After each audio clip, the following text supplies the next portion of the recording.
Il m'a donc été demandé de parler de souveraineté politique et monétaire de la Côte d'Ivoire, enjeux et ambitions. En cette année 2025, qui devrait marquer le jubilé de palissandre de notre pays, la souveraineté politique et monétaire est au cœur des préoccupations de nos concitoyens, comme hier. C'est une question essentielle. Elle permet d'évaluer la réalité politique et économique de cette ancienne colonie française. Elle permet de réfléchir sur les facteurs explicatifs de son rapport à la souveraineté. Le moment électoral du 25 octobre prochain, qui devrait voir s'affronter diverses chapelles politiques sur la question, est hélas annonciateur déjà de dérives graves. Les uns sont illégitimement mis hors jeu et d'autres, jubilant parce qu'ayant échappé à cette guillotine, n'ont pas conscience que les ennemis du jeu démocratique leur réservent la strangulation ou la noyade. Une seule voix aura le droit de dire la manière dont elle vit l'indépendance et la souveraineté de la Côte d'Ivoire. L'explicitation de la souveraineté, concept d'anthropologie politique, mais aussi pratique et disposition d'esprit pour construire l'état de droit, nous mène à l'enjeu majeur de ces élections, à savoir l'ambition que chacun nourrit pour notre pays.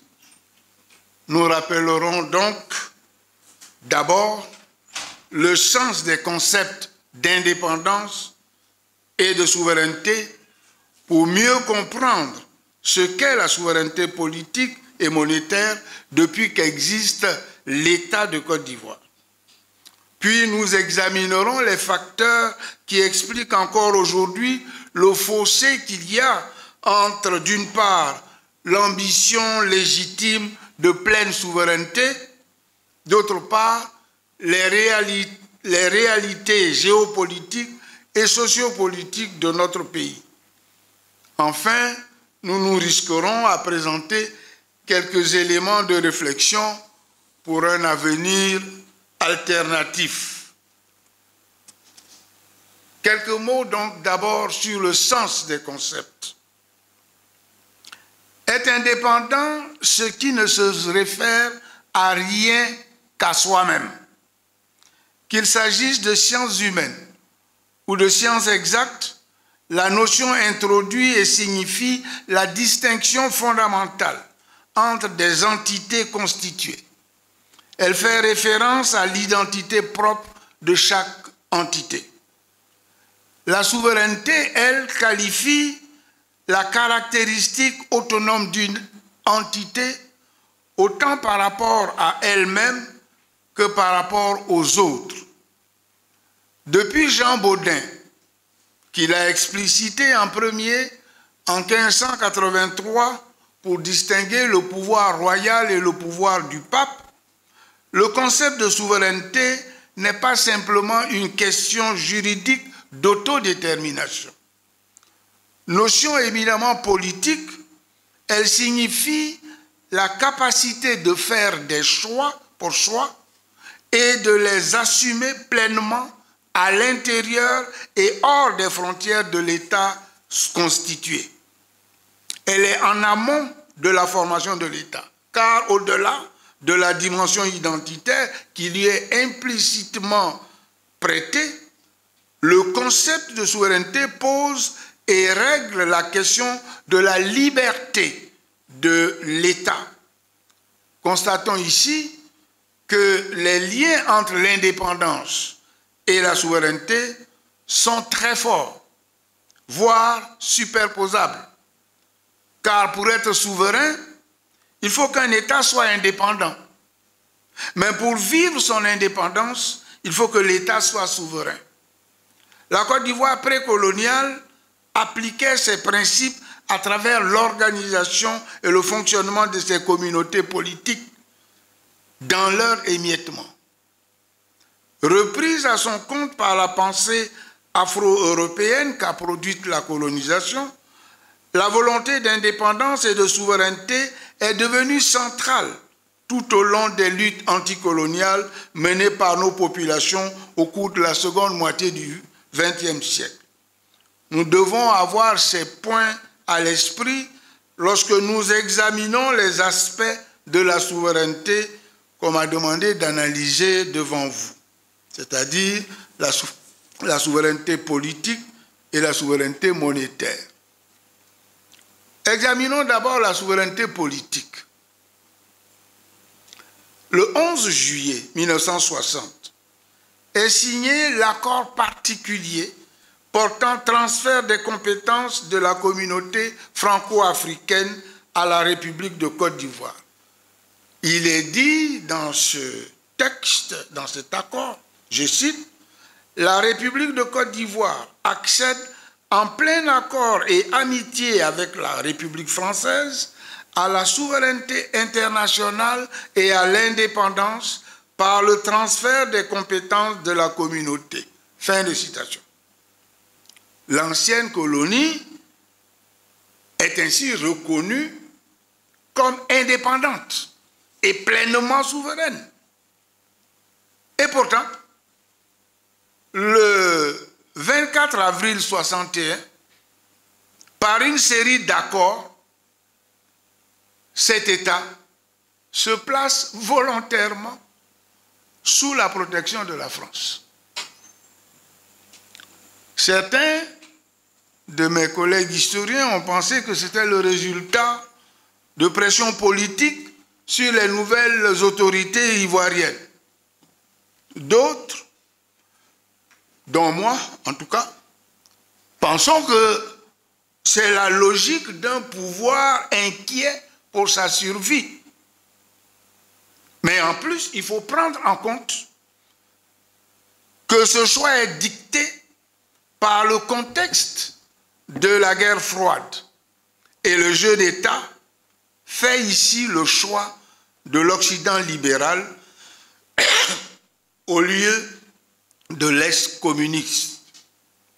Encore aujourd'hui, bien que l'opposition Est-Ouest ait changé de forme et de contenu, pensez à l'opposition entre les pays du G7 et les BRICS, la Côte d'Ivoire reste arrimée à l'Occident libéral.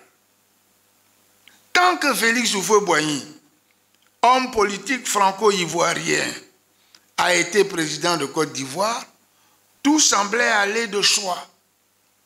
Les accords de 1961 justifiaient la présence militaire française réglée par 4 accords de défense dont des annexes réservent nos richesses naturelles à la France en contrepartie de la protection militaire. Les accords de coopération culturelle et scientifique instituent les principes de politique culturelle et scientifique calqués sur le modèle français. Ils expliquent la présence massive des coopérants techniques. Les accords économiques ouvrent la porte à la présence massive des intérêts économiques et financiers français. Bref, ce qui est bon pour la France l'est nécessairement pour la Côte d'Ivoire, celle-ci ayant fait le choix de ce que, en 1553, Étienne de la Boétie avait appelé la servitude volontaire.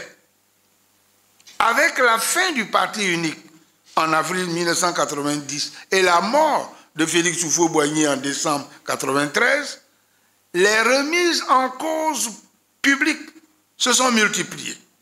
Pour certains, plus proches de la pensée de Félix Houphouët-Boigny, le réalisme politique commande le renforcement des liens avec la France, donc avec l'Occident. Surtout que la chute du mur de Berlin a prouvé la pertinence des choix antérieurs. Contre cette thèse, surtout à gauche de l'échiquier politique, le prolongement déguisé de la colonisation avec les accords de 1961 est inadmissible. Le basculement dans le véritable jeu démocratique permettra seul de créer la rupture avec une souveraineté bridée, sinon inexistante. Ces positions ont ainsi défini les véritables enjeux des élections présidentielles depuis 1995, très souvent au prix de manipulation de la constitution du pays, au prix de mutineries et de flambées de violence sociale, de coups d'État ou de tentatives de putsch, de rébellions armées. Et surtout, ce furent des millions, des milliers de morts. Pas des millions, mais des milliers de morts. On a souvent parlé de 3000 morts pour la dernière phase. En réalité, il y a au moins 50 000 morts. Mais 35 000 ont été comptés manuellement dans une partie de la Côte d'Ivoire. Une telle situation a favorisé les ingérences étrangères directes dans la vie politique ivoirienne, marquant bien le caractère hypothétique de la souveraineté de l'État. Les guerres par procuration que se livrent aujourd'hui les grandes puissances en Afrique de l'Ouest notamment, en plus des effets dramatiques du terrorisme d'origine religieuse, influencent la nature des analyses que font les régimes politiques ivoiriens sur leur vécu de la souveraineté. Depuis l'étranger, d'un point de vue géopolitique, qui tient la Côte d'Ivoire tient une partie de ce qu'on appelle l'Afrique de l'Ouest utile. Pour les régimes ivoiriens, depuis Félix Houphouët-Boigny, quelle puissance peut garantir la sécurité de la Côte d'Ivoire? Comme hier, la réponse est aujourd'hui la suivante. La Côte d'Ivoire doit être le point d'ancrage du dispositif américano-européen contre la progression du couple sino-russe, fût-ce par réaménagement des accords de dépenses d'avril 1961. On le voit, il n'y a pas si longtemps que ça s'est fait. Sous l'angle sociopolitique, certains Ivoiriens considèrent que dans une société qui compte 60 ethnies, la formation d'une nation et la défense de sa souveraineté ne sont pas les questions les plus importantes.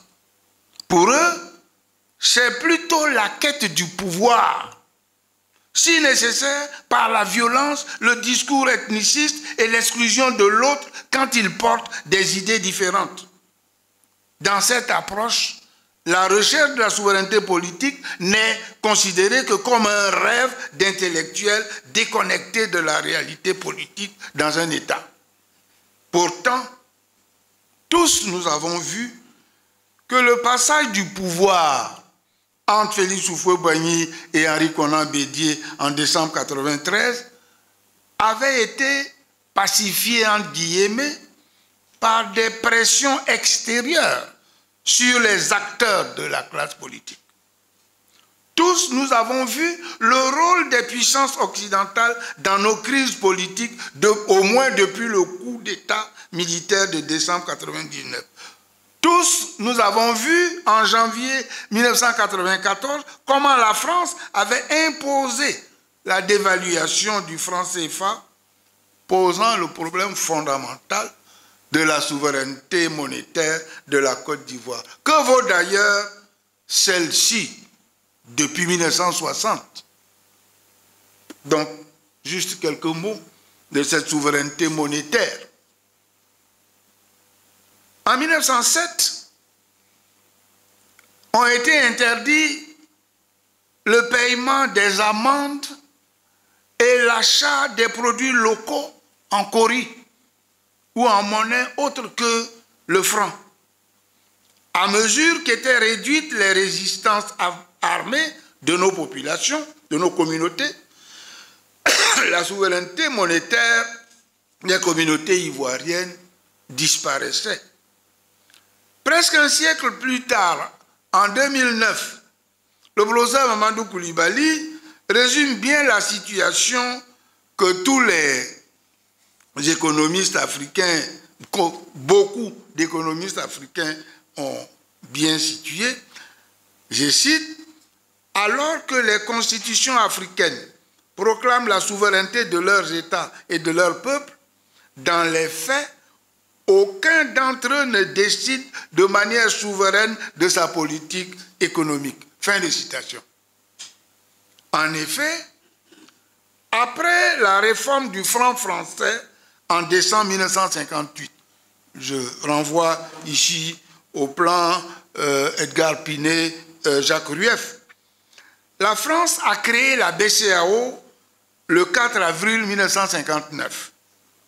C'était un organisme public chargé de gérer le franc qui circulait depuis 1946 dans les pays de l'ex-AOF, aujourd'hui, qui donc en 58-59, était membre de la communauté franco-africaine. Ce franc CFA, c'est-à-dire le franc de la communauté franco-africaine, c'était ça, est fabriqué en France, est arrimé au franc français, au franc métropolitain. Un franc CFA vaut 0,50 francs français. Et sa convertibilité est gérée par le Trésor français à travers un compte d'opération.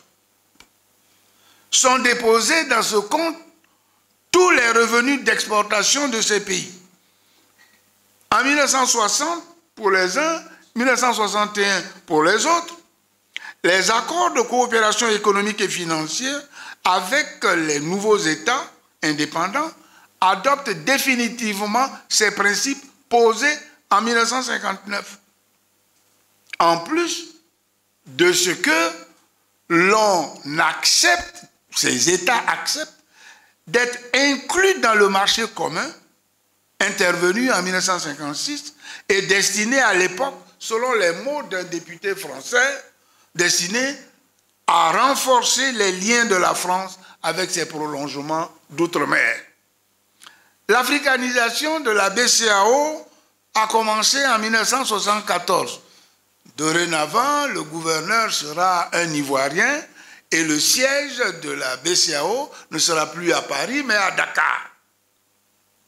Plus tard, on a commencé à réduire progressivement le pourcentage des dépôts au Trésor français. On est passé de 100% entre 1959 et 1973 à 65% de 1973 à 2007 et 50% de 2007 à 2019.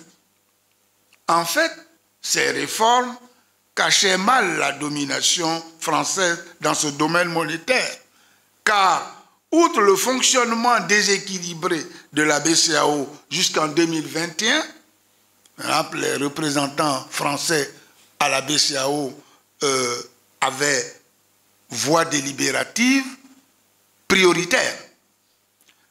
On constate en fait que la BCEAO n'est qu'un intermédiaire monétaire, un intermédiaire entre le franc français et le franc CFA.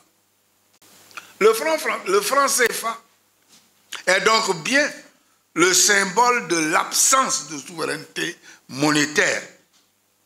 L'instrumentalisation du principe de co-souveraineté monétaire depuis 1959 et l'implication de la future Union européenne dans l'exploitation des richesses naturelles de cette colonie française ont été les moyens de maintenir l'autorité quasi coloniale de la France sur ses États membres de la BCEAO. Et la Côte d'Ivoire est le leader des membres de la BCEAO avec 40% du PIB de cet ensemble. Quels sont les facteurs explicatifs de cette servitude volontaire depuis 65 ans? La négation de la souveraineté du peuple et la prééminence de l'autoritarisme dans la gestion de l'État constituent les premiers obstacles de la souveraineté politique qui, en principe, est la propriété du peuple de citoyens. En effet, depuis la Constitution de novembre 1960, l'instauration du régime présidentiel a permis au pouvoir exécutif de supplanter tous les autres pouvoirs. Le judiciaire et le législatif, après l'instauration du système de parti unique en 1959, n'ont été envisagés que comme les bras soumis au pouvoir exécutif. Ils ont été et restent au service de l'exécutif. L'introduction du multipartisme en 1990 permettait en principe des correctifs institutionnels et devait régler la question des compétitions électorales vraiment ouvertes, à la condition qu'il y ait un arbitre impartial de celle-ci.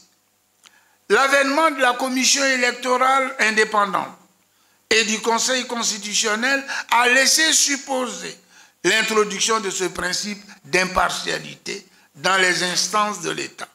On pouvait ainsi asseoir la souveraineté de l'État sur le principe de la propriété du peuple.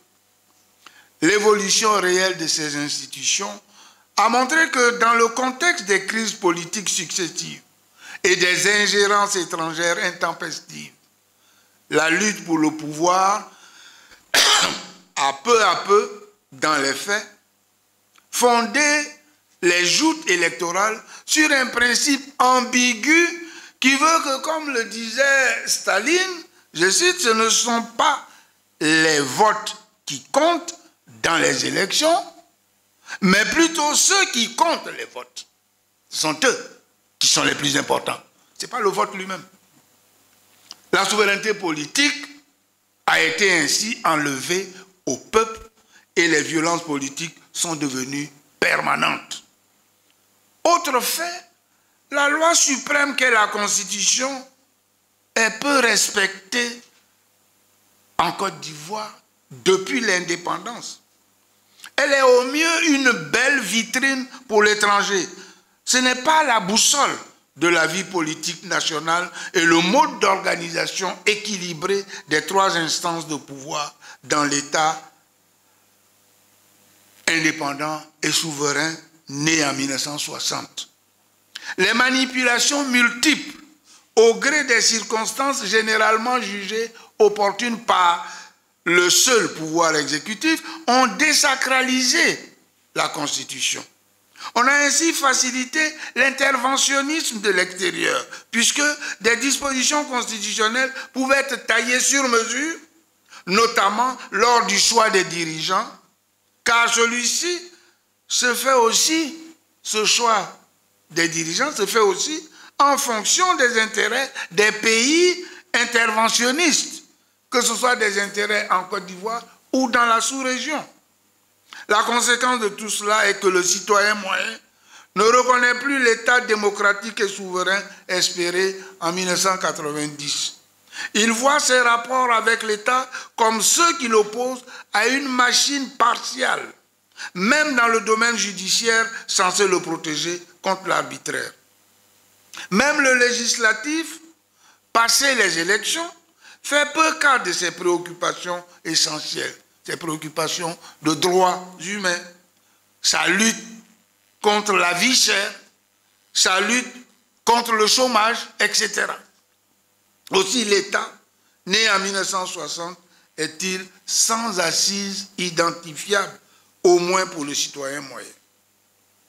Autre élément explicatif, la perte continue des valeurs de base de la vie en communauté et l'extraversion culturelle. Dans la Côte d'Ivoire ancienne, on avait plusieurs systèmes. Ils étaient en étroit rapport avec la forme et le fonctionnement de la société. Toutefois, il y avait 4 principes essentiels auxquels se référaient nos ancêtres. Ce sont le respect des institutions sociales de la communauté, Deuxièmement, la solidarité et l'entraide. Troisièmement, le respect de l'âge dans la famille comme dans la communauté. Enfin, le cadre et la pertinence de l'action personnelle, très souvent à travers la recherche du consensus social que favorise le dialogue collectif et la parole donnée. Car dans nos cultures anciennes, on est ce qu'on dit. C'est à travers l'éducation que l'être social apprend à partager une identité commune avec ses concitoyens et à être ainsi pleinement un acteur du changement dans cette communauté. Comme dans la Grèce antique, il était un polites, c'est-à-dire l'homme de la cité ayant tous les droits civiques et politiques, et cela par opposition au xénos, c'est-à-dire l'étranger qui n'a que le droit de travailler. Aujourd'hui, les méthodes d'éducation anciennes ont disparu du paysage social national, remplacées par l'école coloniale et son avatar post-colonial, qui ne semble pas répondre efficacement aux exigences du temps où s'est constitué le nouvel espace sociopolitique qu'est l'État contemporain. Le citoyen moyen n'a donc aucun repère politique qui le rattache à sa communauté nationale, surtout si celle-ci était un jour en danger. Cet État est ainsi porteur de tous les germes de l'extraversion culturelle. Je ne prendrai que l'exemple de la langue pour illustrer mon propos ici. En effet, depuis les indépendances jusqu'à nos jours, la langue française et la culture qu'elle charrie ont permis d'établir des rapports particuliers entre la France et son ancienne colonie. La majorité de l'élite sociale a fait un choix fondé sur la culture linguistique coloniale. Celle-ci se caractérise dans les accords culturels avec la France par trois aspects au moins. Premièrement, la langue est une affaire d'État. Celui-ci doit user de son pouvoir pour imposer une politique linguistique favorable aux Français. Deuxièmement, l'élite s'arroge le droit d'imposer ses vues à l'ensemble de la population en s'érigeant en gardienne de l'identité francophone du pays. Troisièmement, cette élite promeut la mythologie qui entoure la langue française pour en faire le véhicule de la civilisation par excellence, comme à l'époque coloniale. Langue officielle et langue d'enseignement, le français est donc devenu une langue de pouvoir. Ceux qui la maîtrisent renforcent leur stratégie de pouvoir en perpétuant les inégalités sociales par l'accès inégal à l'institution de formation. Cette pratique est surtout usitée là où la réussite sociale est liée à l'accès difficile à la langue d'enseignement. Il y a bien extraversion culturelle, et cela sans qu'il y ait de retombées positives pour l'attachement du citoyen à sa communauté nationale. Critiquant avant sa mort l'ethnophilosophie, notre jeune frère Biaka Zacheli disait « Le oui total à l'infrastructure européenne est le oui total d'un continent à son exploitation et à sa soumission. » Fin de citation.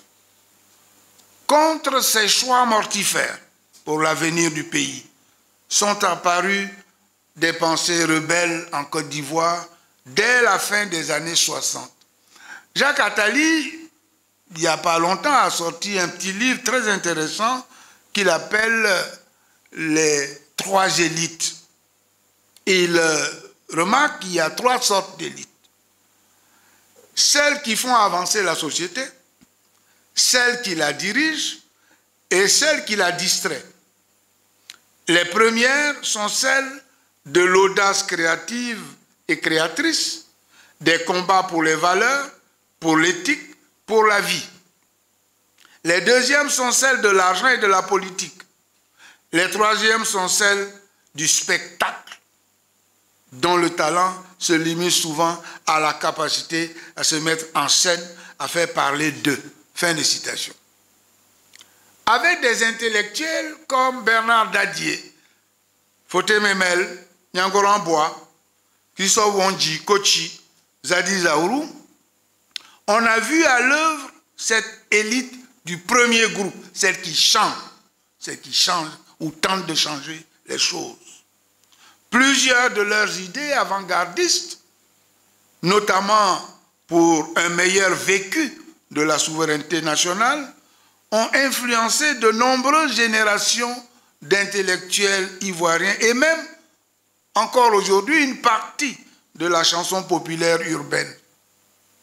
Ce combat pour une souveraineté nationale qui puise sa sève dans nos cultures et nos langues est loin d'être achevé. Certains le confondent à tort avec un soi-disant sentiment anti-français. À cette extraversion culturelle qui alimente le consumérisme d'une certaine classe moyenne s'ajoute l'extraversion économique que la pensée rebelle ivoirienne n'a pas cessé de dénoncer.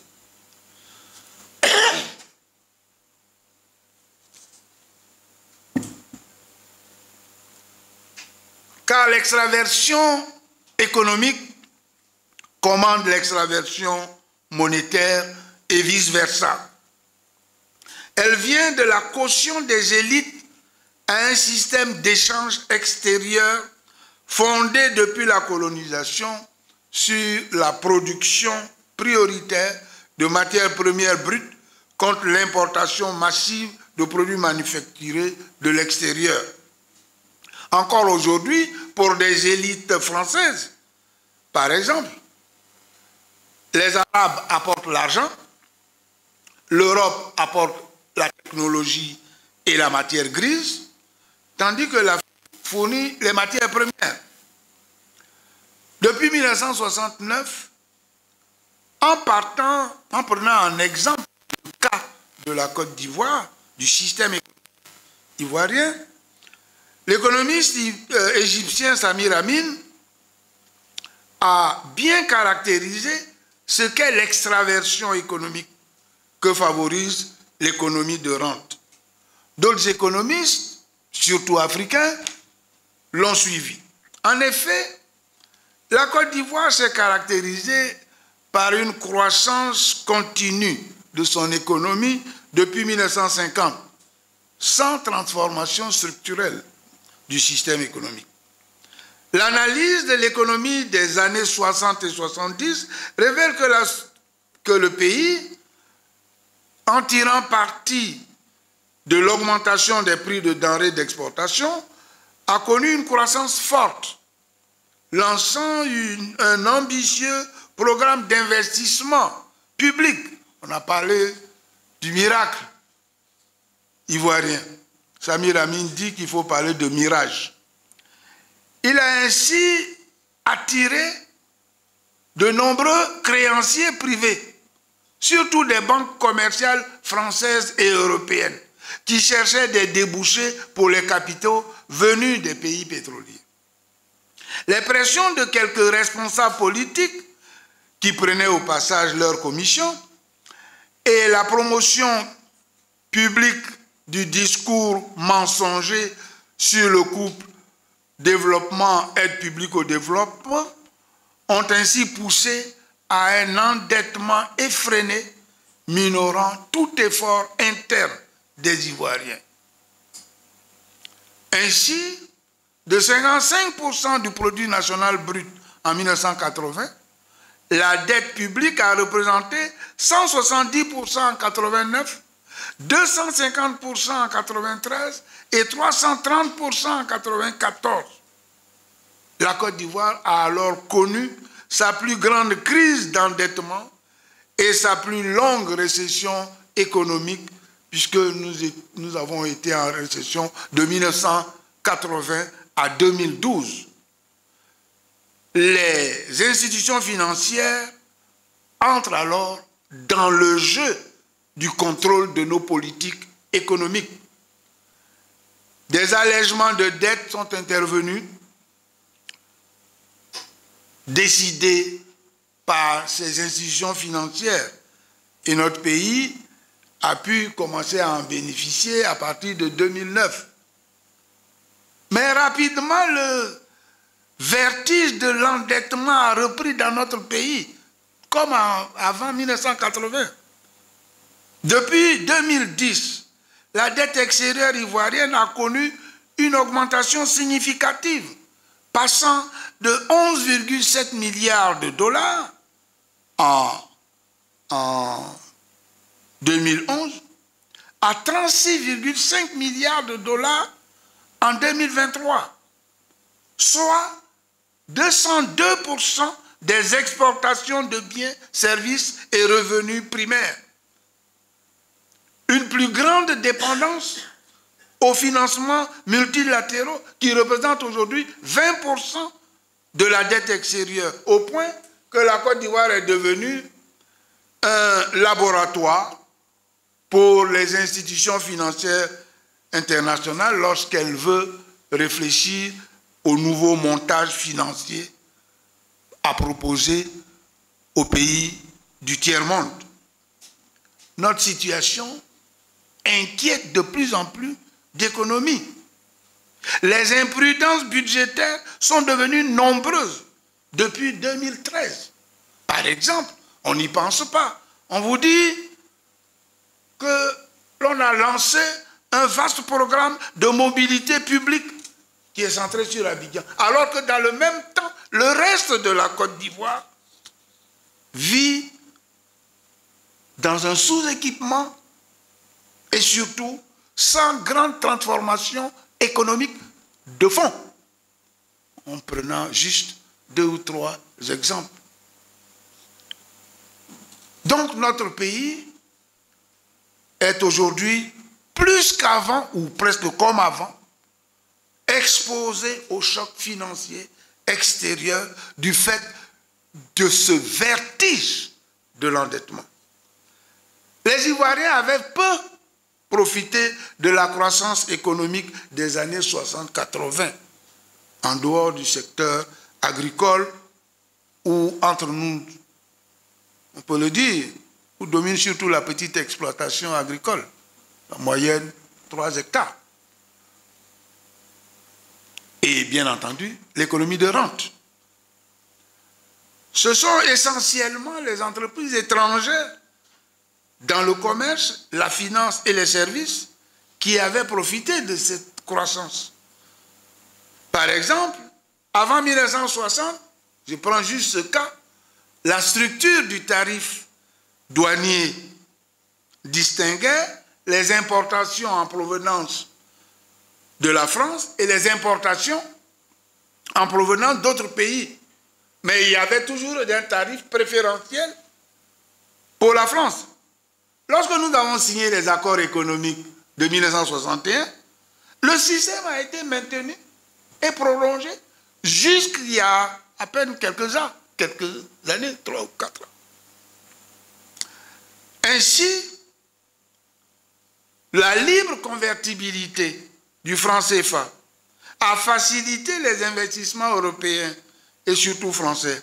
Mais elle a permis aussi, grâce aux accords, le rapatriement presque intégral des bénéfices de ces capitaux investis, en même temps qu'elle a bloqué une bonne partie des échanges interafricains qui, jusque dans les années 2000, ne bénéficiaient pas des mêmes préférences tarifaires que la France. Tout cela a favorisé les dénis de la souveraineté économique du jeune État et l'extraversion monétaire a soutenu l'extraversion économique. C'est donc de cette époque que date la longue récession économique dont je parlais tout à l'heure, marquée par la crise de l'endettement, les plans d'ajustement structurel et le recul drastique des dépenses sociales, le chômage structurel aussi. Et on en voit encore les traces au jour d'aujourd'hui, car les rapports les plus récents des institutions financières internationales laissent penser que les Ivoiriens, comme en 1980, ne profitent pas des taux de croissance actuels et la dette publique monte. L'élite sociale qui, grâce à la convertibilité du CFA, a accès au marché financier, profite petitement, mais systématiquement du système. La propension de cette élite à faciliter l'évasion des bénéfices de capitaux investis par l'étranger, les investissements à l'étranger, plutôt que dans l'appareil productif national, le consumérisme des produits étrangers de luxe accentue les fragilités d'un système économique largement exposé aux chocs externes et réduisent les chances de transformation structurelle de notre économie. Les inégalités abyssales de revenus dans la société sont énormes. On comptait en 2023 2200 Ivoiriens ayant au moins 1 million de dollars de fortune. Alors que le SMIC réel, non pas celui qu'on annonce au Conseil des ministres, mais le SMIC réel est de 25 000 francs pour la majeure partie de nos compatriotes. Donc, ce sont autant d'effets négatifs de cette extraversion économique et monétaire qui, articulée à l'absence de souveraineté politique, ni toute souveraineté nationale.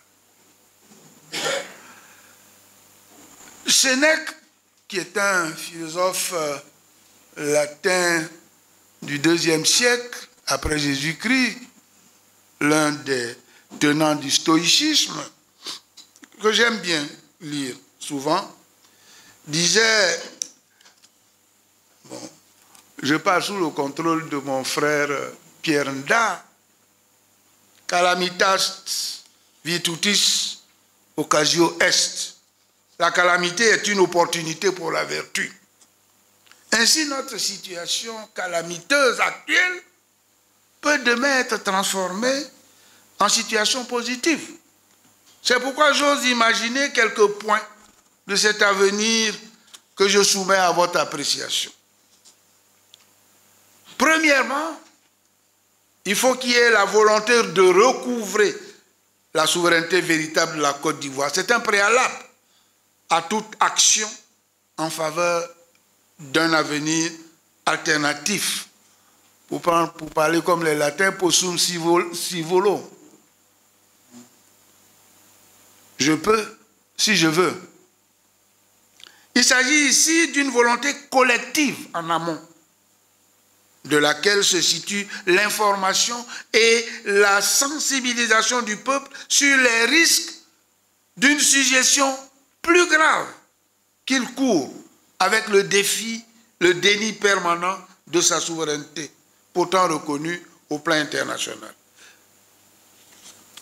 Ensuite, il y a la nécessité de rupture dans la conception actuelle du pouvoir dans l'État. Cette rupture est importante. Selon certains analystes, la plupart des successeurs héritiers de Félix Houphouët-Boigny n'ont jamais cherché à rompre avec l'idée d'une autorité incarnée par un chef suprême intouchable, théorie du pouvoir que Félix Houphouët-Boigny avait en partage avec le général de Gaulle et François Mitterrand. Au-delà du débat sur la part de chacun dans la marche de la Côte d'Ivoire vers l'équilibre des instances du pouvoir, il y a nécessité de poser 3 principes importants. Il s'agit d'abord du respect des lois que nous nous donnons librement, surtout le respect de notre loi fondamentale qu'est la Constitution. Si nous avons décidé, par exemple, de changer de présidence tous les 2 ans, tous les 2 mandats, on respecte ça. Mais si on dit qu'il n'y a pas de limitation, on peut respecter. Mais on a choisi quelque chose, on doit le respecter. Parce que c'est nous-mêmes qui avons décidé ce choix. Donc, la première des choses, il faut respecter notre loi constitutionnelle et ne pas la changer tous les matins. Ensuite, il y a le respect de toutes les opinions, dès lors qu'elles ne contreviennent pas à la loi. À travers un dialogue permanent entre toutes les chapelles politiques, ce respect des opinions est un des facteurs principaux de prévention des conflits en lieu et place de la violence comme parole politique. Il s'agit ici de choisir la recherche du consensus citoyen, concourant à l'engagement collectif pour la survie de l'État. Enfin, il s'agit que tous reconnaissent que la souveraineté de l'État est la souveraineté du peuple et non celle des dirigeants. Surtout que ce peuple, qui n'est pas encore culturellement homogène, est engagé dans un processus d'appropriation de sa souveraineté seulement depuis 1960. Qu'est-ce que 65 ans dans la vie d'un peuple? C'est très peu. Mais en même temps, il faut savoir qu'on a des fragilités de ce point de vue. C'est par cela que chaque citoyen pourra se rattacher à la communauté nationale indépendante et peut être et doit même être en mesure de s'y reconnaître comme citoyen libre. Le dialogue permanent, j'insiste beaucoup sur ce point. Le dialogue permanent entre les chapelles politiques doit pouvoir nourrir la solidarité citoyenne que suppose une communauté nationale, seule maîtresse de son avenir. Pour cela, on veillera à une stricte séparation des instances de pouvoir, l'obligation de redevabilité des actions que l'on exigera dans chaque instance ouvrira la voie au progrès significatif du processus de démocratie participative et légitime, dans le respect des droits de tous et le respect des biens de la collectivité nationale. Le dialogue induit des comportements nouveaux chez tous, surtout si l'on comprend que la loi vise à protéger chacun et la société contre l'injustice et l'oppression. La pierre angulaire ici est l'établissement de la confiance. Confiance envers ceux qui sont chargés de dire le droit au nom de tous. Confiance que suscitent les dirigeants qui respectent les lois. Confiance en ceux que nous avons choisis. Il faut enfin une révision de la perception des relations de l'extérieur, avec l'extérieur.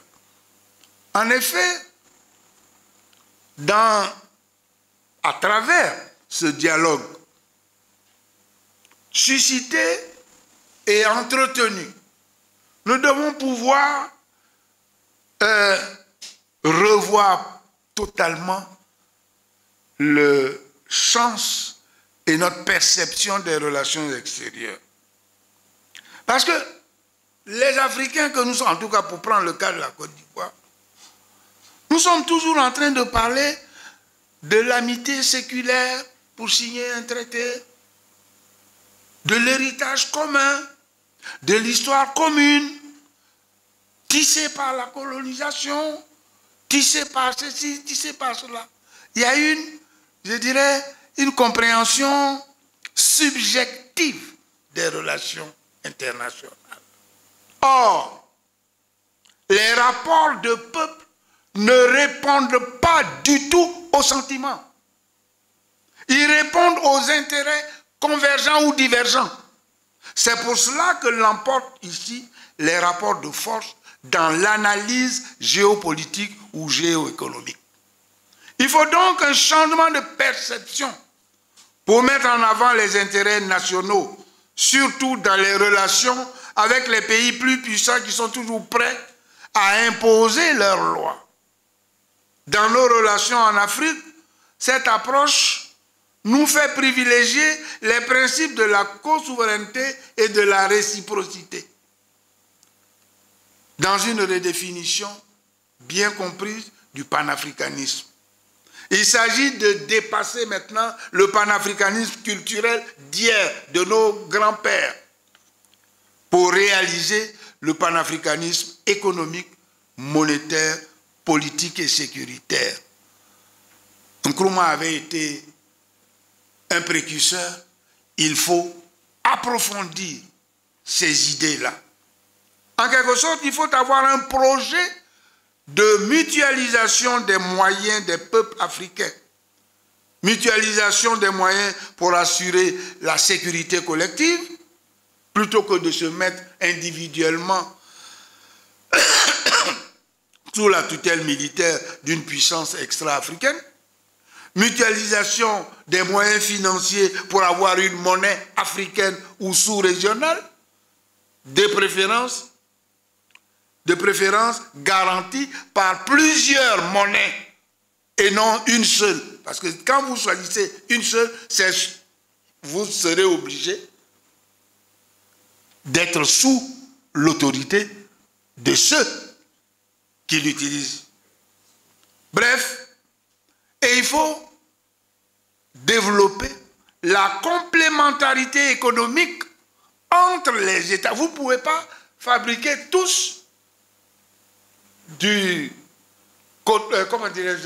tissus, parce que tous vous faites du coton. Donc si tout le monde produit du coton, à qui vous allez vendre?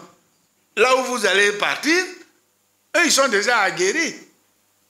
Or, il faut d'abord que vous ayez des échanges puissants entre vous et pour cela, il faut que vos économies soient complémentaires. C'est le projet théorique de la ZLECAf.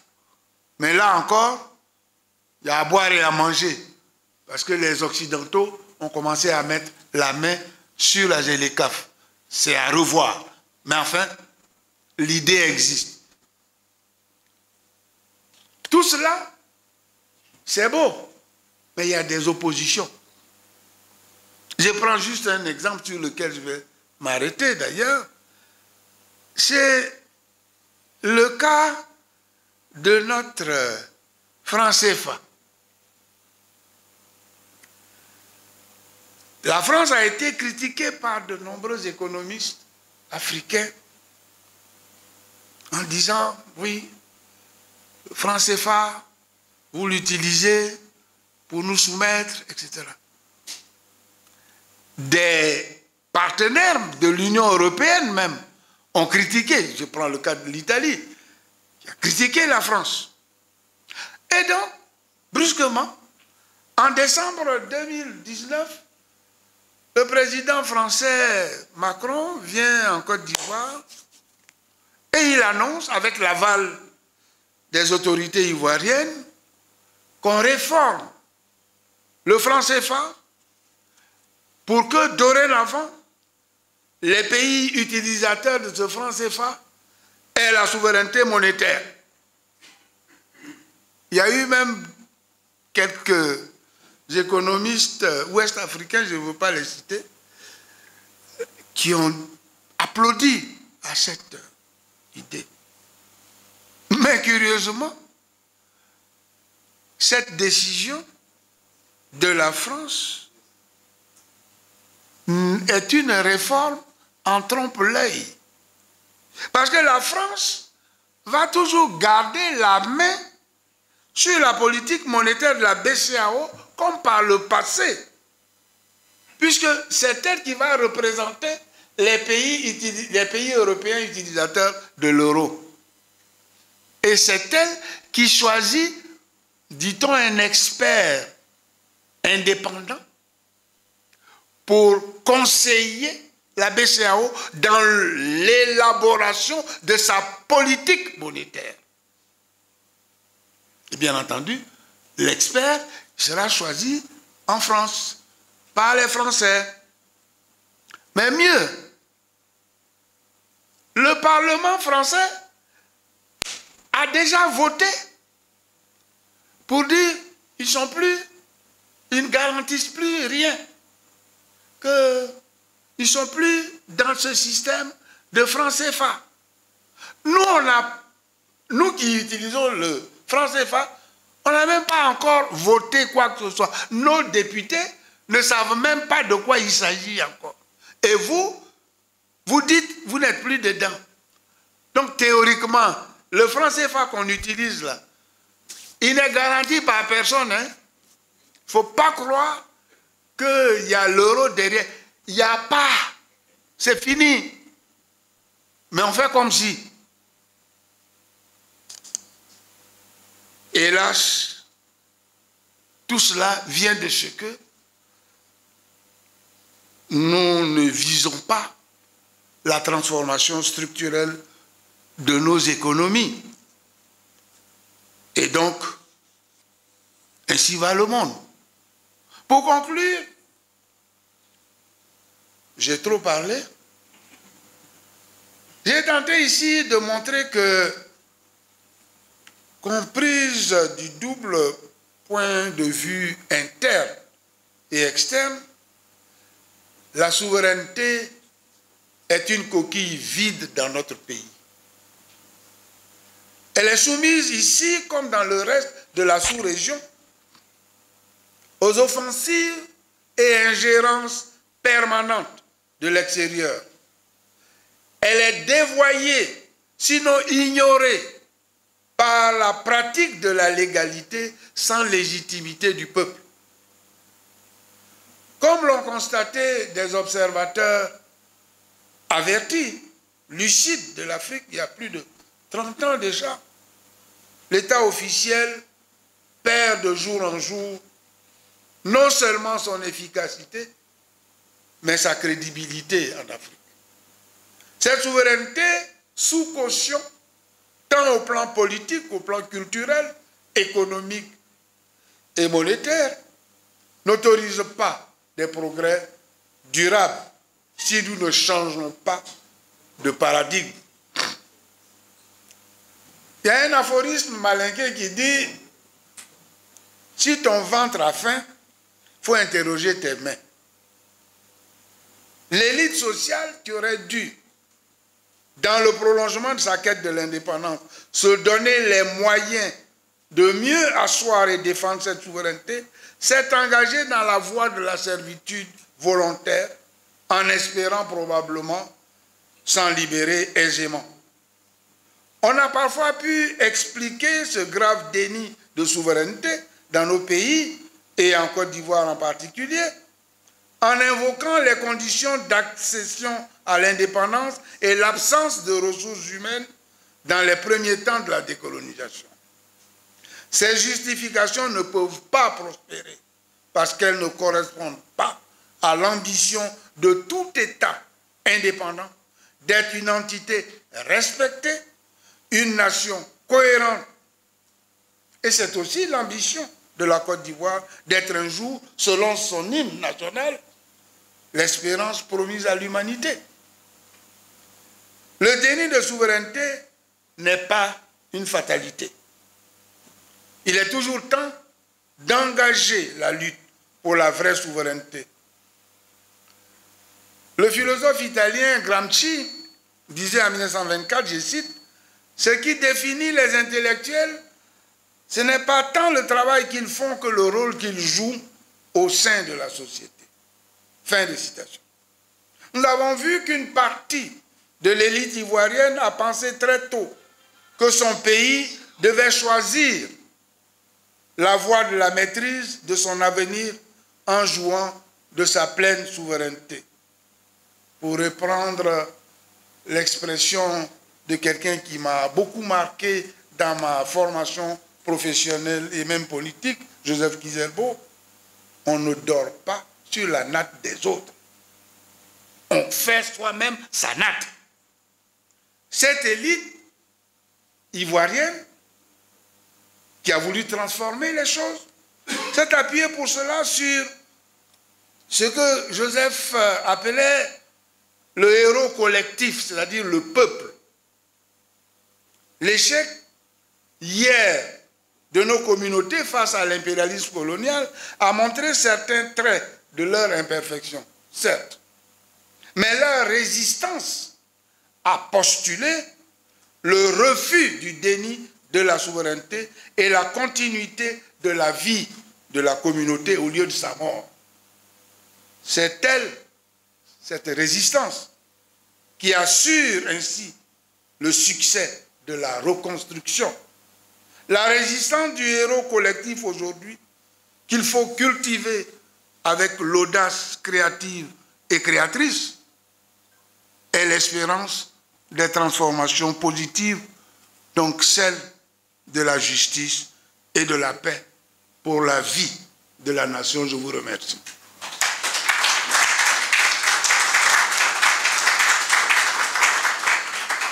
N'oublions pas que notre rôle ce soir est de penser avec A la Côte d'Ivoire. Nous avons tous un rôle à jouer dans la construction d'une nation plus juste, car selon Platon, la vraie politique ne consiste pas à conquérir le pouvoir, mais à éduquer les citoyens pour qu'ils soient justes. C'est Henri Niava, président de l'Union des sociodémocrates, professeur d'économie. Concernant le panafricanisme, je voulais insister sur le fait que le panafricanisme prôné par Nkrumah, Julius Nyerere, Olympio et les autres n'était pas tant un panafricanisme culturel. Nous n'avons pas, au moment où nous sommes ici aujourd'hui, la capacité pour beaucoup d'entre nous de percevoir le caractère structurant de toutes les propositions qu'ils avaient faites, mais tout en prenant simplement deux exemples. Le cas de Nkrumah, qui a été le premier à théoriser sur les industries structurantes en Afrique et la mutualisation des capacités industrielles et la nécessité de l'industrialisation. Le cas également d'Olympio, qui a perdu la vie uniquement parce que son ambition, au milieu de tout ce qu'il avait comme idée bouillonnante, son premier projet et le projet prioritaire, c'était la monnaie. Il voulait battre monnaie et c'est pour ça qu'il a été assassiné. La deuxième remarque que je voulais faire, comme je le disais, a trait, et c'est là que vient ma question, beaucoup d'intellectuels, quand ils parlent de notre situation aujourd'hui, que vous avez parfaitement décrite, cette situation de soumission à la domination étrangère, ne vont pas suffisamment, concernant la Côte d'Ivoire, sur la nécessité que nous aurions dû satisfaire de faire en sorte que notre système éducatif soit le laboratoire, l'usine de production des consciences de l'Ivoirien. Tous les problèmes que la Côte d'Ivoire connaît aujourd'hui, selon moi, je vous en pose la question de savoir si vous partagez cette opinion, est-ce que vous avez conscience que notre système éducatif n'a pas assez œuvré à ce niveau, c'est que nous ne sommes pas attachés à créer un modèle de société, ni un modèle d'Ivoirien à produire pour soutenir notre développement économique et social. Je m'appelle Nguessan, je suis médecin. Vous avez parlé de servitude volontaire. Alors ça m'a fait tiquer, je me suis dit, est-ce qu'à cette époque-là, nous avions les leviers ou les ressources humaines, intellectuelles, militaires, pour dire non à cette servitude volontaire et sortir rapidement de ce que je peux appeler la colonisation. Voilà. Ce qu'on pouvait dire, on pouvait faire autrement. Et comment on l'aurait fait finalement. Deuxième préoccupation, vous avez parlé de changer de paradigme. Il faut sortir de l'état actuel, de la conception de l'état, la conception actuelle de l'état, je voudrais dire.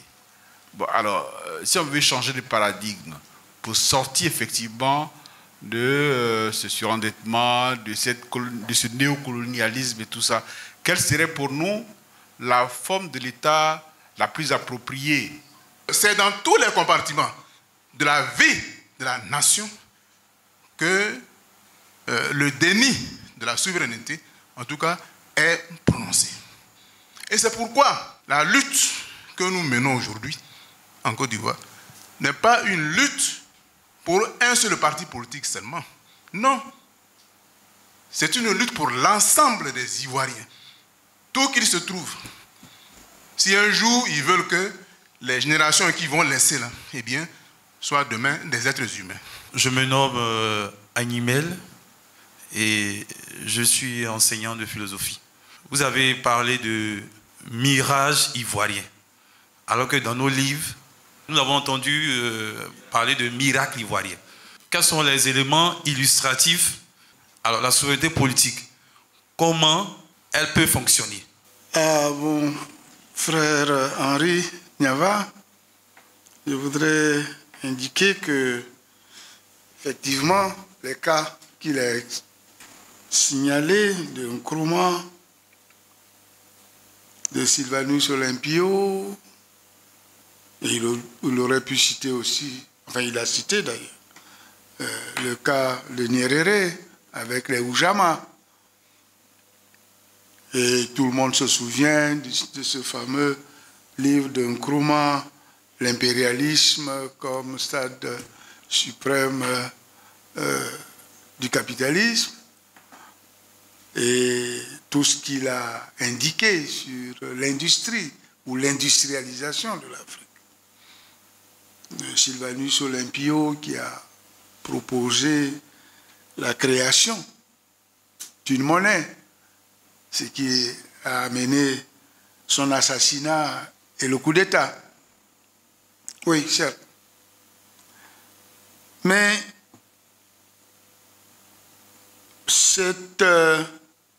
ce point économique apparaît dans ce panafricanisme tel qu'exprimé progressivement à partir de 1945, à partir de la conférence de Londres, est un panafricanisme qui pose comme principe cardinal la question de la dignité africaine, la dignité du colonisé. Il y a changement important à partir de 1945 avec le panafricanisme tel qu'il est apparu au début du siècle, au Congrès de Londres en 1900, où il était surtout, où c'était surtout un courant développé par les afro-descendants. C'est lorsque les Africains, les colonisés, ont pris le relais dans cette diffusion, dans cette promotion du panafricanisme, que la question principale n'était plus simplement la question de la dignité du noir, mais la dignité du colonisé. Et cette dignité du colonisé est d'abord le refus du racisme colonial, le refus de toutes les pratiques que charrie la colonisation. Certes, il y a des éléments au niveau économique, mais ce ne sont pas les plus importants pour les gens de cette période. C'est progressivement, c'est surtout après les années 60 que la question économique est apparue importante pour les défenseurs du panafricanisme. Au mieux, l'on parlait de panafricanisme politique en créant l'OUA. Mais avec la vague des coups d'État fomentés presque toujours par l'Occident, on a été distrait de la question économique qui était essentielle pour ne parler surtout que de politique et encore de coopération et non plus d'unité. Concernant l'école, je suis toujours gêné quand on me parle de la question de l'école. Ayant eu l'opportunité de gérer le système, ce n'est pas facile de parler de l'école parce que quand vous êtes ministre de l'Éducation nationale, officiellement, ce n'est pas vous qui élaborez la politique scolaire. Ce n'est pas vous.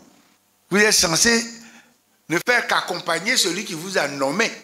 C'est dans la pratique que petit à petit, parfois à son insu, que vous introduisez des choses. J'ai vu, je vois que Célestin est là. Célestin Noutois a été un de mes collaborateurs quand j'étais au ministère. C'est par la bande. Sinon, je prends juste un cas, la question des langues que vous avez posée.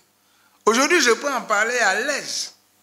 J'avais voulu, après les journées internationales de Ségou sur les langues africaines, nous étions un certain nombre de ministres de l'Afrique de l'Ouest, francophones, et nous voulions introduire nos langues.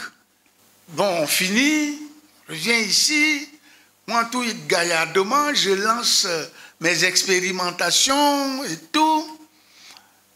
Et au moment où je voulais expérimenter l'introduction des langues nationales dans 100 établissements primaires, j'ai fait une communication, mais une volée de bois vert qui m'ont été assénés, à commencer par le président Bédier lui-même. C'est lui qui vous a envoyé, c'est lui qui m'a envoyé. S'il dit ne fais pas, tu ne fais pas. Ce n'est pas toi qui as été élu président, c'est lui. Mais je croyais bien faire en faisant en sorte qu'il apporte un plus par rapport à ce que son prédécesseur avait fait et qui avait été critiqué par la commission Huchère-Asson de 1974. La commission Huchère-Asson avait proposé en 1974 que l'on introduise nos langues à l'école primaire. 4 langues au moins pour démarrer, le baoulé, le bété, le malinké et le sénoufo. Et après, on ferait le reste. Quand on m'a dit ne fais plus, j'ai arrêté. Pourquoi chercher par là où il n'y en a pas? Je veux rester encore ministre. Donc je laisse. Je ne trahis pas un secret. J'ai été invité un jour par l'actuel ministre de l'Éducation nationale. Bon, grand frère, je voudrais quelques conseils et tout. J'ai dit, petite sœur, si tu veux durer, il faut d'abord que tu sois d'accord, que ton patron soit d'accord Elle dit lequel? J'ai dit, mais le président. Elle me dit, est-ce que je peux le voir? J'ai dit, mais qui alors? Elle me dit, il y a le Premier ministre, il y a le coordonnateur du parti. J'ai dit, ah, ma fille, je crois que tu n'es pas encore sortie de l'auberge. Donc, c'est une question, il y a la question donc institutionnelle. Ça me permet de tout de suite répondre à un point, la question du régime parlementaire ou autre, et le refus de l'autoritarisme. Voyez-vous, dans certaines grandes démocraties, je cite encore la France parce que c'est ce que nous tous nous connaissons, le ministre de l'Intérieur, Rotaillot, actuel, il est le président des Républicains. Et les Républicains sont en coalition avec d'autres groupes pour former le gouvernement. Mais quand le président Macron prend une mesure, veut prendre une mesure, que ça ne convient pas à son parti, il dit non. Il y a débat. Quel jour nous on pourra faire ça? Ce n'est pas demain. Si nous n'avons pas la volonté de bien comprendre que la souveraineté dont on parle, la souveraineté politique dont on parle, ce n'est pas la souveraineté des dirigeants, c'est la souveraineté du peuple. Et pour que tu sois légitime, il faut que le peuple t'ait adoubé en tant que tel. Voilà pour ce qui concerne un certain nombre de choses. Pour l'école, est-ce qu'on peut faire des réformes? Énormément. Il y a une vingtaine d'années, quand on parlait de l'université d'Abidjan, ça signifiait quelque chose. Je suis souvent appelé, pratiquement chaque année, à présider les jurys de recrutement des assistants. Je vous assure, vous avez mal au cœur. Les gens qui sont docteurs, quand vous voyez ce qu'ils ont écrit, mais vous vous demandez si il a fait au moins la 4e. C'est tragique. C'est tragique. Et vous avez cette situation partout. À quoi cela tient-il? À beaucoup de choses.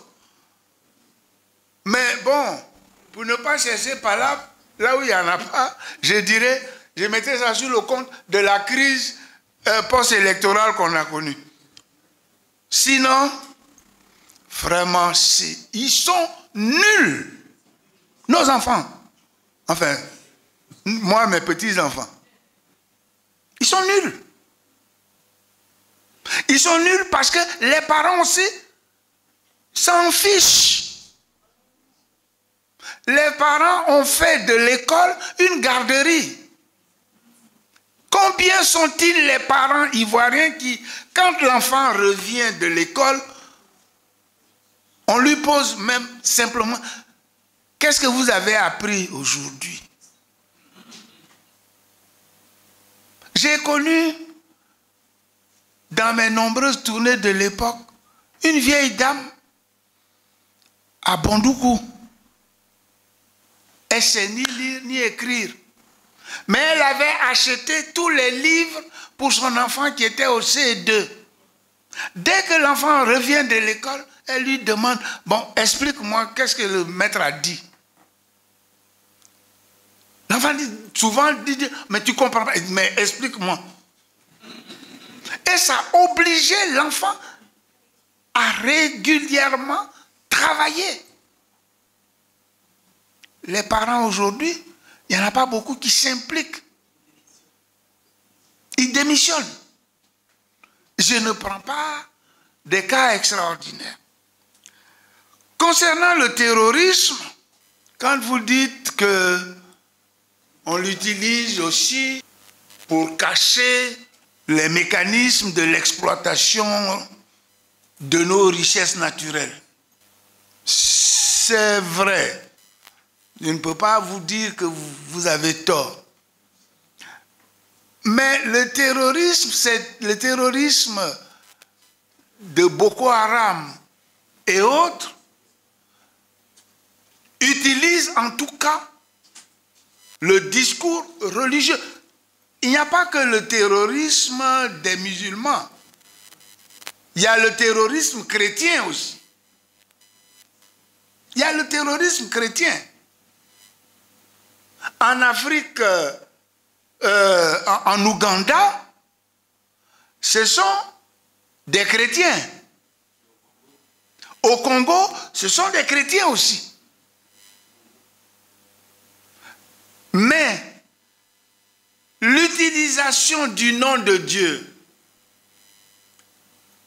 l'utilisation négative du nom de Dieu, part simplement d'une compréhension négative de Dieu lui-même en tant que tel. C'est quand vous n'avez pas compris qui est Dieu, qu'est-ce qu'il représente dans ma vie, que vous racontez n'importe quoi, que vous dites, il vous a envoyé tuer les gens parce qu'ils sont... Même dans l'islam, on vous parle du djihad. Mais le djihad, c'est quoi? C'est la lutte contre tes mauvais penchants. C'est la lutte contre toi-même d'abord. C'est ça le djihad. Si vous l'interprétez comme étant le moyen de tuer l'autre s'il ne suit pas votre religion, vous faites du terrorisme. Et vous n'avez pas compris qui est Dieu. Dieu est miséricorde. Dieu est amour. C'est l'homme qui veut tuer Dieu. C'est ce que je peux vous dire.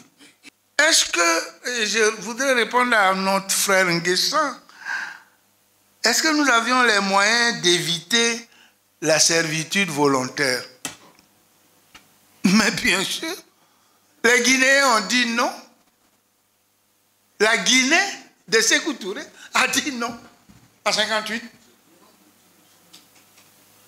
Et les Guinéens, à cette époque, n'avaient pas le niveau qu'avait la Côte d'Ivoire.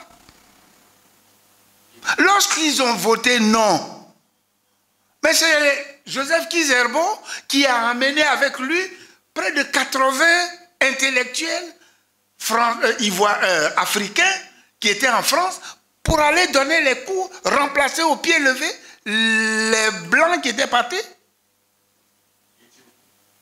En Éthiopie, ça a été la même chose. Donc, nous avions les moyens. Mais si vous avez peur que l'on vous dégage vite, vous venez à peine d'être assis comme président, on vous dégage vite. Soit par un coup d'État, soit parce que vous n'arrivez pas à contrôler tous ces jeunes qui ont des idées bizarres. Les Mémelles, là, c'était la bête noire d'Oufo Boinja. Là aussi, il faut comprendre que le choix de cette servitude volontaire est un choix qui n'est pas venu par hasard. Je suis actuellement en train, ma femme va me dire encore, tu écris tout le temps, la pauvre. Je suis en train actuellement de travailler sur les 3 premières années de l'indépendance de Côte d'Ivoire. Il y a des documents que j'ai découverts dans les archives de Focard. Entre autres documents, l'idée que normalement nous ne devions être indépendants qu'en 1990. 1980 et non en 60. Mais comme tout historien, j'ai besoin de confronter avec d'autres sources. pour ne pas dire une contre-vérité. Surtout que le principal acteur est parti, même si sa fondation existe. C'est pour ça que ça traîne un peu. Sinon, il y a longtemps que j'aurais sorti ce livre. Donc, ceci pour vous dire que la question de la servitude volontaire, on la retrouve dans nos anciennes colonies, surtout francophones. Parce que la nature de la colonisation française a été particulièrement différente de la colonisation britannique, même si c'est le même impérialisme. Le mirage ivoirien, par rapport au miracle ivoirien, M. Agnemel, ce serait trop long. Si vous voulez, après, je vais vous donner quelques références bibliographiques pour vous permettre de voir en quoi ce qu'on a appelé le miracle ivoirien n'était en fait qu'un mirage. Nous sommes effectivement dans le cadre d'une souveraineté inexistante. C'est une coquille vide. Mais nous devons sortir de cette situation et nous pouvons sortir de cette situation si nous le voulons.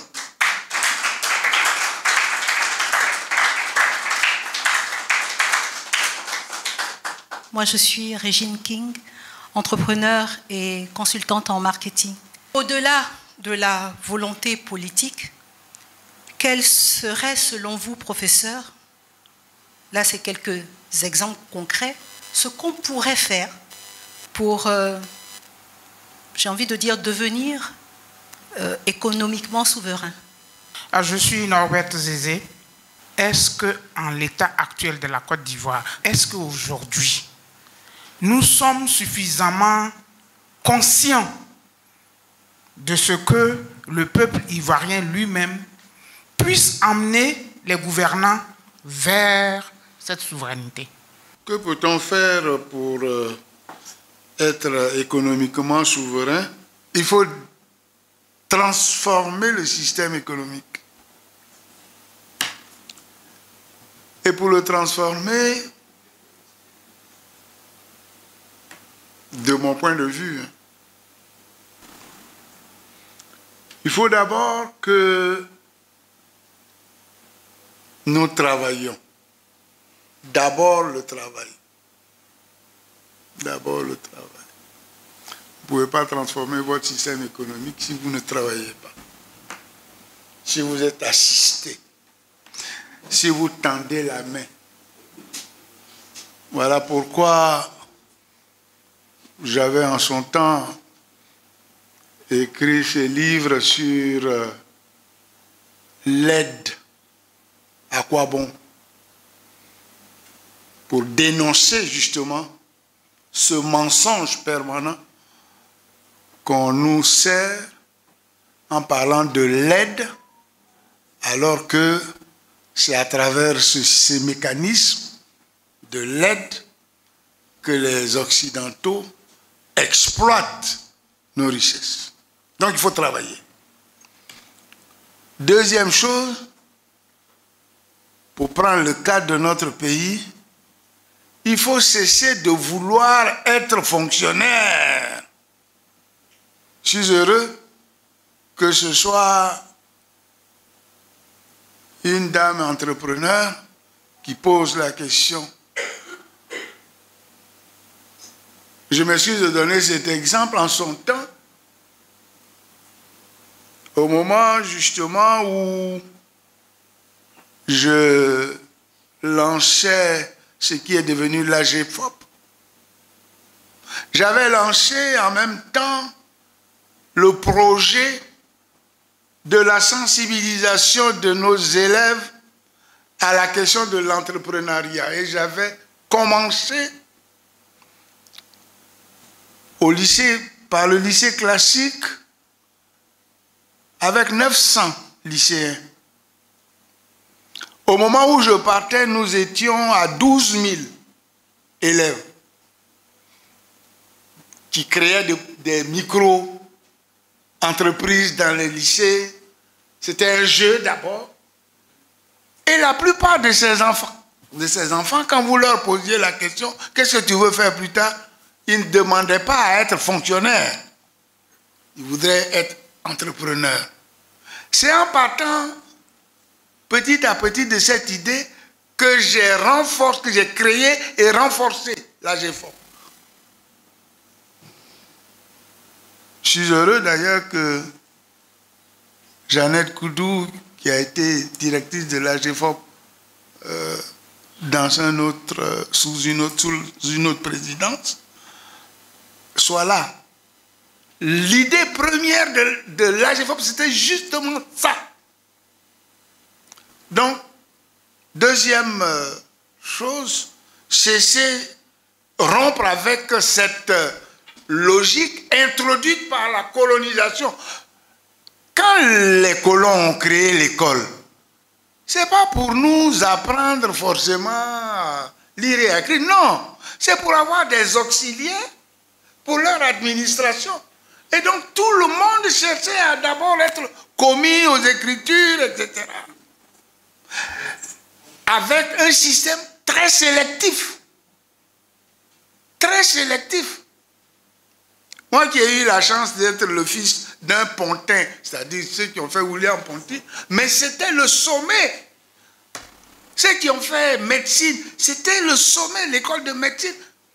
Aujourd'hui, ils seraient des infirmiers spécialisés. C'était ça. Donc, il faut rompre avec ça. Troisième chose, il ne faut pas être simplement entrepreneur. Il faut avoir appris concrètement un métier et proprement. Proprement. Cela signifie que vous devez réformer votre système éducatif pour qu'il ne soit pas producteur que de commis, mais de producteurs de richesses nouvelles et novatrices. La quatrième condition, il faut développer l'épargne. Ça doit certainement faire rire ma femme parce qu'elle sait que son mari dépense n'importe comment. Si elle n'était pas là, moi je serais pauvre. Mais il faut que dans notre société, il y ait ce réflexe d'épargne de telle sorte que ce soit nous-mêmes, par nos efforts, qui financions le changement. Donc la question de l'épargne est essentielle pour la transformation de notre système économique. Dernier élément, je dirais, d'intellectuel, élaborer un modèle qui nous soit propre. Vous ne pouvez pas avoir un modèle économique pour une société où la majeure partie de la population par, je dirais,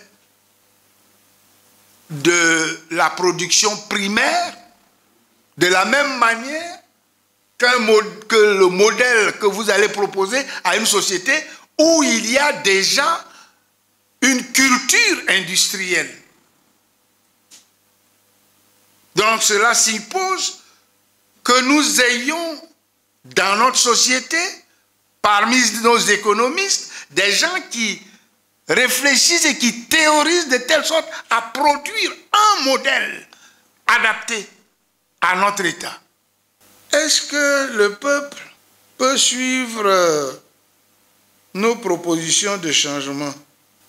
Mais bien sûr, si nous faisons l'effort d'abord de ne pas considérer ce peuple comme un peuple de tarés et qu'on lui parle vrai, qu'on le sensibilise à son inaction et qu'on le mobilise pour qu'il soit maître. Mais pour être maître, si vous êtes là à dormir, les autres marchent sur vous.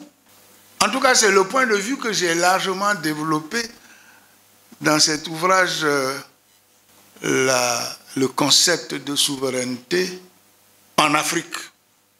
C'est un ouvrage qui date de 2019.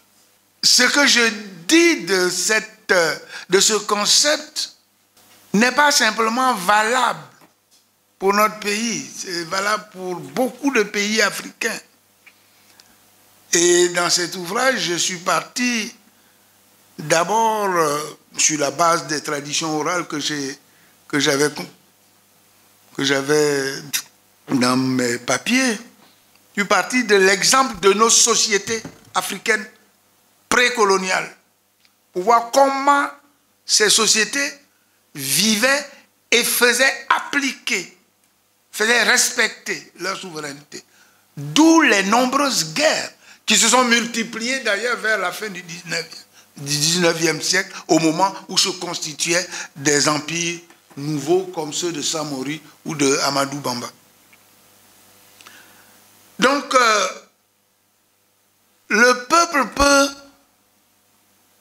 avoir une nouvelle conscience de son être, une nouvelle conscience de sa dignité, parce que la souveraineté va de pair avec la dignité du peuple. Si vous n'êtes pas souverain, vous êtes esclave. Et aucun peuple ne doit accepter d'être esclave. Donc, chers sœurs, le peuple peut. Mais pour cela, il ne faut pas non plus avoir le syndrome de celui qui sait tout quand on est intellectuel. Il faut pouvoir échanger avec ce peuple. Et le peuple dont il s'agit, c'est tout aussi bien le peuple des villes que le peuple des campagnes. Nous venons de terminer au niveau de l'ASCAD, nous venons de terminer une vaste enquête sur la chefferie traditionnelle en Côte d'Ivoire. C'est extraordinaire ce qu'on a découvert. C'est extraordinaire. Comment la compréhension de l'autorité est en train de changer dans notre pays. Aussi bien à la faveur des crises